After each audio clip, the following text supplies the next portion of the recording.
Hey guys, Sanjeev here. Welcome back to my channel. और आज मैं ग्रैंड मास्टर ऑफ गुरमेट का 7th पार्ट एक्सप्लेन करने जा रहा हूँ। गाइस, शुरुआत के पहले एक छोटी सी रिक्वेस्ट है। अगर मेरी वीडियो को ज़रा सी भी पसंद आती है तो प्लीज़ मेरी एक छोटी सी मदद ज़रूर कर देना।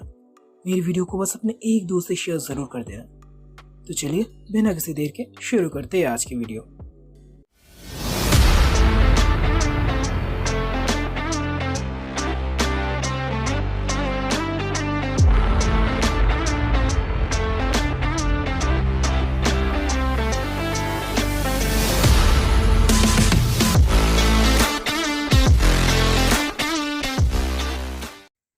तो गाइस, पिछले पार्ट का आखिर में हम सभी लोगों ने देखा था कि लिऊ भैया और साइची दोनों ही कैद हो चुके थे।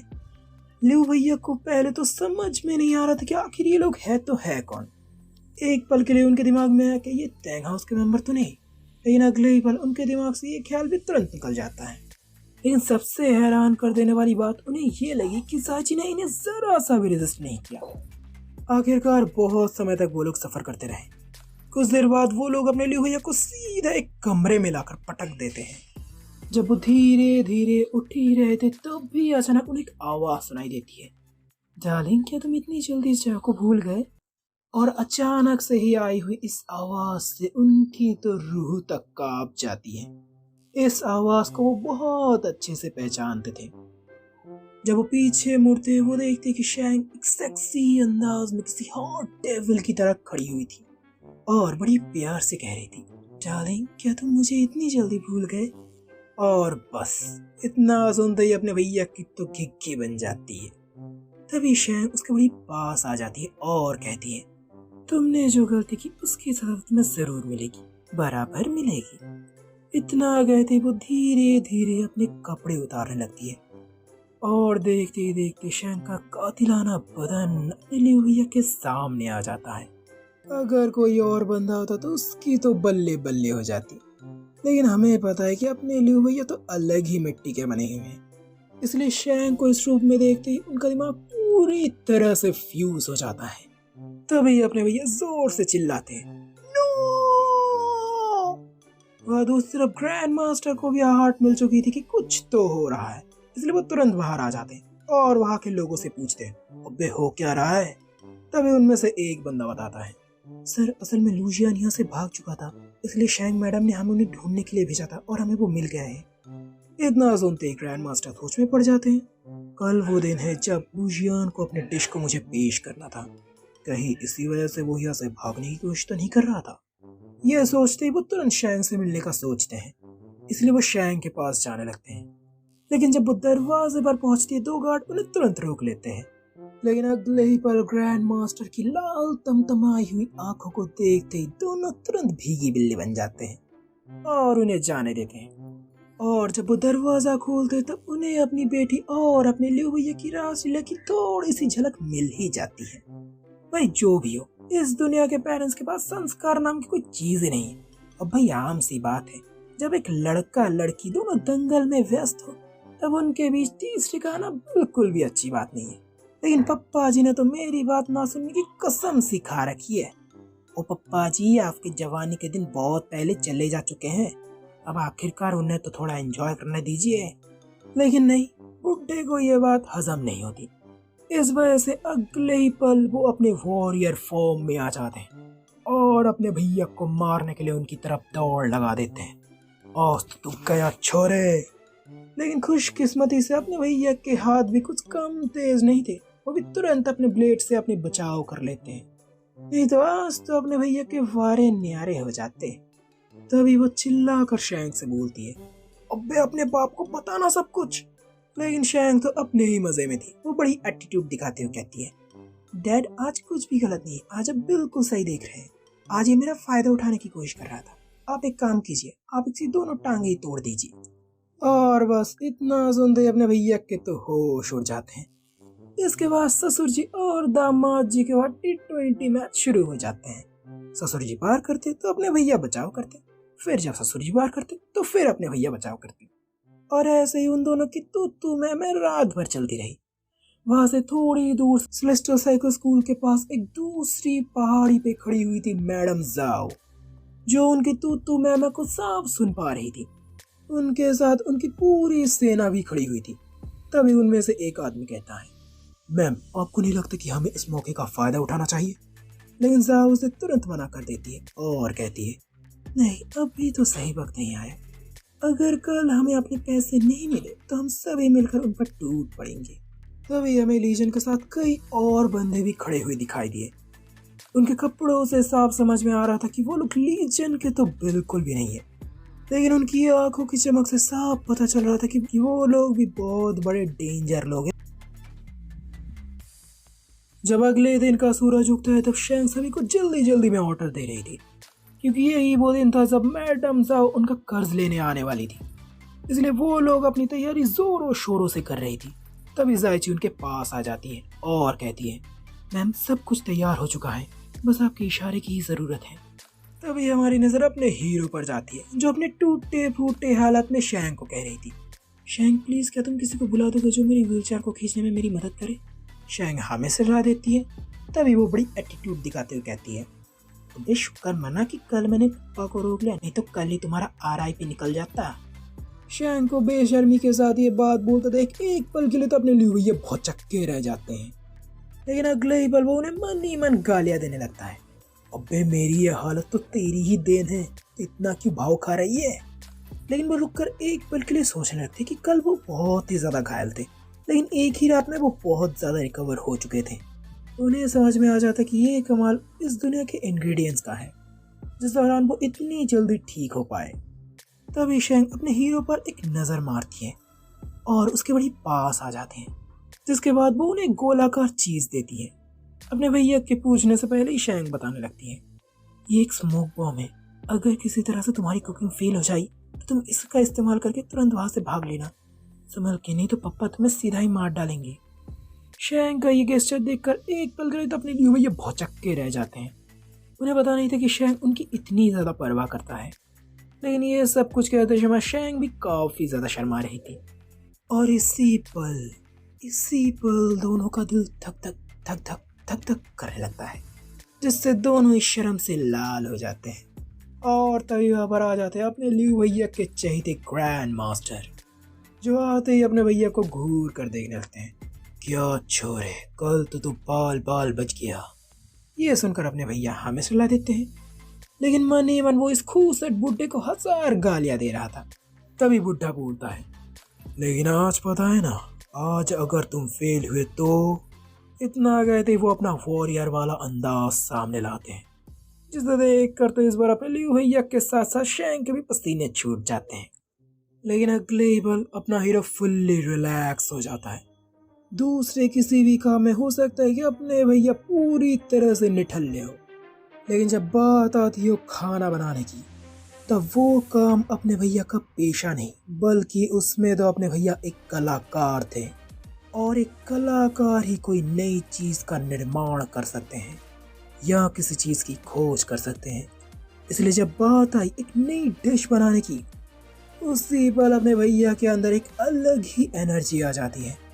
पलक झपकते ही उनका सारा दर्द गायब हो जाते हैं, जिस दौरान वो एक ही पल में अपनी सारी पट्टियों को फाड़ देते हैं और फुल्ली अपने फॉर्म में आ जाते हैं। थोड़ी देर बाद उनके सामने एक बड़ा सा चूल्हा लाया जाता है और साथ ही साथ उनके सामने सब कुछ तैयार भी कर दिया जाता है। पोर्क लायन के पीस को पकड़ते उन्होंने सोच लिया था कि असल में उन्हें बनाना क्या है, इसलिए बिना ज्यादा वक्त गवाए वो पहले तो थोड़ा सा शुगर और थोड़े से पानी के साथ कुछ मसाले को गर्म करने लगते हैं। दूसरे स्टेप में वो उसे गर्म करने लगता है तब तक जब तक वो एक गाढ़ा नहीं हो जाता, और इससे जो स्मेल आ रही थी उससे तो जायची और अपने शैंग मैडम का मन मचलने लगता है। तीसरे स्टेप में वो उस पोर्क लाइन को छोटे छोटे पीसेस में कट कर लेता है और उस गाढ़े पदार्थ में डाल देता है। चौथे स्टेप में वो उसमें कई और सारे मसाले ऐड करता है, जिसके बाद पांचवें स्टेप में वो अपने आस्तीन से एक छोटी सी बियर की शीशी निकालते हैं और उसे धीरे से पूरे खाने में फैला देता है, और इससे तो खाने का पूरा फील ही बदल जाता है, जिससे बुड्ढे का कंट्रोल भी धीरे धीरे उससे छूट रहा था। लेकिन उनकी बेटी का हाल तो उससे भी ज्यादा बुरा था, क्योंकि उसके मुंह से तो नाइग्रा फॉल बह रहा था। और आखिरी स्टेप में वो कढ़ाई को तब तक गर्म करने लगता है जब तक मीट अच्छे से पक नहीं जाता। और कुछ ही देर में तैयार हो जाता है लुजियान special braised pork which is ready to serve. इसके बाद शैंग मैडम और पप्पा जी दोनों इसे टेस्ट करते हैं और टेस्ट करते ही शैंग का मन तो खुशी से बावला हो जाता है। लेकिन पप्पा जी, उनके दिमाग के ढीले ढाले पेज तो और भी ज्यादा ढीले ढाले हो चुके थे। और जब आखिरकार खाना खत्म हो जाता है तब पप्पा जी धीरे से अपने लियो भैया से पूछते हैं, आमतौर पर पोक इतना ज़्यादा टेस्टी नहीं होता, क्या तुमने इसमें कुछ और ऐड किया है? लियो भैया कुछ भी नहीं छुपाते और उन्हें उस बियर के बारे में सच सच बता देता है जो उसे उस अंडरग्राउंड किचन से मिला था। अंडरग्राउंड किचन का नाम सुनकर भी पप्पा जी ज़्यादा कुछ नहीं कहते, लेकिन वो एक यादों में खो जाते हैं। तभी अपने लियो भैया पप्पा जी के सामने झुककर उनसे पूछते हैं, डैड, क्या आप मुझे अपना सन इन लॉ मानते हैं? पप्पा जी तुरंत हाँ में सलाह देते हैं। इस बात से अपने लियो भैया की खुशी का ठिकाना नहीं रहता। गाइस, आप क्या सोच रहे हैं? अपने भैया इसलिए खुश है कि वो अब ससुर जी का दामाद बन चुका है? ना ना ना ना ना, वो तो इसी बात से खुश हो रहे थे कि अब ये खूसट बुड्ढा कम से कम उनका जान का दुश्मन तो नहीं बनेगा। तभी उन सभी को एक आवाज सुनाई देती है, क्या बात है, सेलेस्टियल साइकिल स्कूल के इस खुशी के पल में मुझे क्यों नहीं इनवाइट किया गया? जब वो लोग पीछे मुड़ते वो लोग देखते कि मैडम साहब अपनी पूरी पलटन लेकर यहाँ पर आ चुकी थी।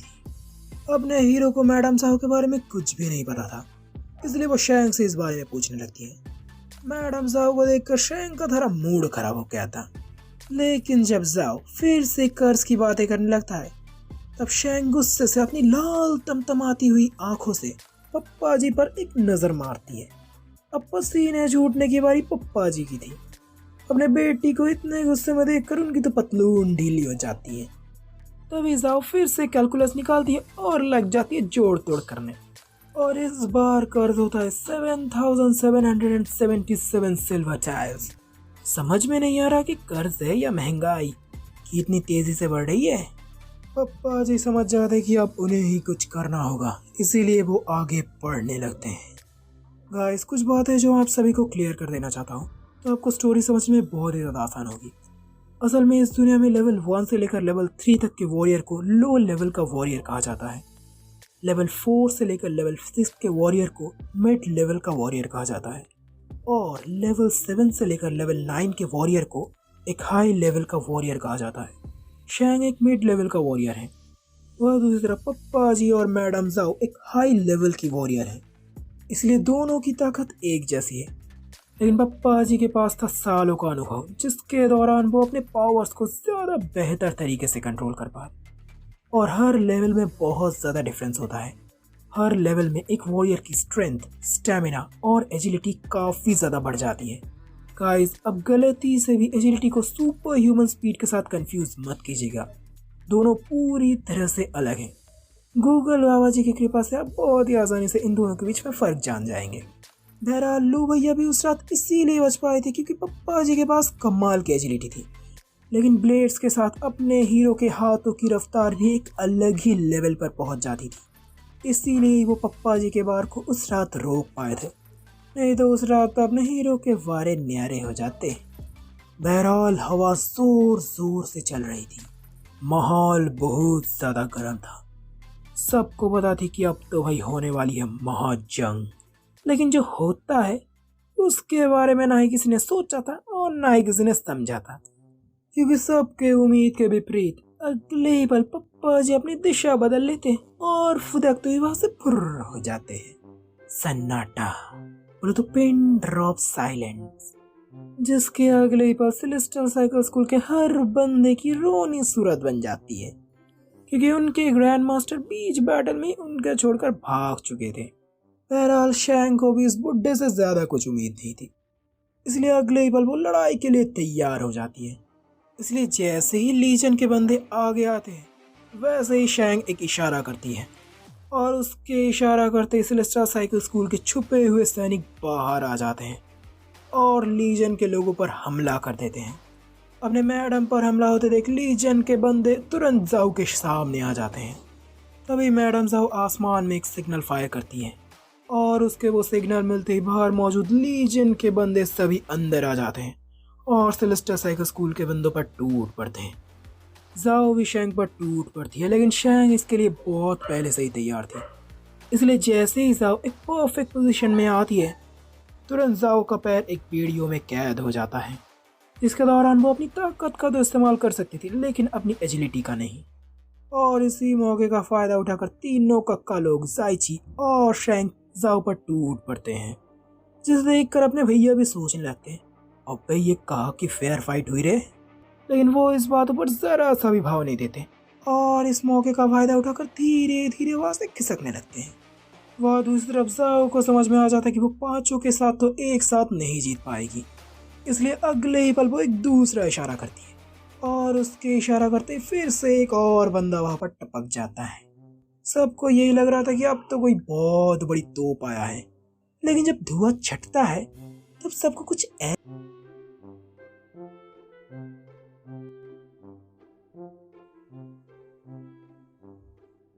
सबके मन में बस एक ही सवाल था, अब ये नमूना कौन है भाई। जब वो बंदा देखता है कि सभी लोग उसे पूरी तरह से भूल चुके हैं, तब उसके होश उड़ जाते हैं। असल में ये बंदा भी एक पल के लिए खुद भी अपना नाम भूल चुका था, लेकिन अगले ही पल वो गुस्से से भड़कता है और कहता है, मैं क्वानजी हूँ गॉड्स हैंड एकेडमी से, कुछ याद आया। क्वानजी, ये नाम सुनते मैडम को थोड़ा थोड़ा कुछ याद आने लगता है। ये कोई और नहीं, ये वही बंदा था जिसका भविष्य मैडम ने अंधेरे में डाल दिया था। सच बताओ तो मैडम की आदत मुझे बड़ी बुरी लगती है। अरे मैडम जी, थोड़ा तो रहम कर दिया करो। बहरहाल इतना बोलते वो बंदा रोने लगता है और कहता है, जब से तुमने मेरे उस हिस्से को बर्बाद कर दिया, तब से मैंने अपनी एकेडमी से अपना रुतबा, अपना पोजीशन, सब कुछ खो चुका हूँ और इसका कारण सिर्फ और सिर्फ तुम हो। लेकिन आप, इतना बोलते उस बंदे के हाव भाव बड़ी गंभीर हो जाता है और वो कहता है, लेकिन अब तुम इसकी कीमत चुकाओगे। उसके इतना बोलते ही एक इशारे में गॉड्स हैंड एकेडमी के कई सारे बंदे वहां पर टपक पड़ते हैं और सेलेस्टियल साइकिल स्कूल के बंदों पर हमला कर देते हैं। पांचों एक पल के लिए हैरान हो जाते कि कैसे अचानक से पासा पलट गया, लेकिन अब वो लोग पीछे नहीं हट सकते थे, इसलिए वो लोग फिर से लड़ने लग जाते हैं और देखते ही देखते फिर से शुरू हो जाता है अच्छा खासा तकरार। दूसरी तरफ अपने लिए भैया तो अभी भी भागने के फिराक में थे, लेकिन जब वो भाग ही रहे थे तब भी अचानक वो देखते हैं कि मुच्छी काका उड़ते हुए उन्हीं के पास आकर गिरता है, जिनकी हालत पूरी तरह से खराब हो चुकी थी। उनका पहले का बरुआव पूरी तरह से चला गया था, लेकिन इस हालत में भी उन्हें अपनी जरा से भी परवाह नहीं थी। दर्द से कराहते हुए वो अपने लियू भैया से कहते हैं, किसी तरह से हमारी मैडम को बचाओ। अब ये अपने लियू भैया के लिए एक मुश्किल फैसला था, इतना मुश्किल कि शायद ऐसा फैसला उन्हें पहले कभी ना लेना पड़ा हो, क्योंकि इस समय वो चाहे तो भाग सकते थे, लेकिन तभी उनकी नज़र पड़ती है शैंक पर, जो मैडम जाओ के हर एक वार से बड़ी मुश्किल से बच रही थी और आखिरकार शैंक जाओ के हाथ लग ही जाती है। तब जाओ शैंक पर एक बहुत ही खतरनाक हमला करता है, जिससे शैंक की चीख निकल जाती है। शैंक को इस हालत में देखकर अपने लिए भैया जोर से चिल्लाते हैं, शैंक। अब वो सोचने लगती कि आखिर अब वो करे तो करे क्या, लेकिन तभी अचानक उसे याद आता है कि शैंक को भी उसकी बहुत परवाह थी। उन्हें उस वक्त की याद आता है जब शैंक उसकी परवाह करते उसे एक स्मोक बॉल दे रही थी ताकि वो उस खूसट बुड्ढे से बच सके, और इतना याद आते ही वो समझ जाते कि उन्हें क्या करना है, जिसके बाद वो बिना ज़्यादा वक्त गवाए ब्लेड्स को निकालते हुए अपने फॉर्म में आ जाते हैं। और जैसे ही जाओ का अगला वार शैंक की तरफ आने ही वाला था, तुरंत अपने लिए वही अपने ब्लेड से उसे ब्लॉक कर देते हैं और जाओ के सामने आकर शैंक को बचा लेती है।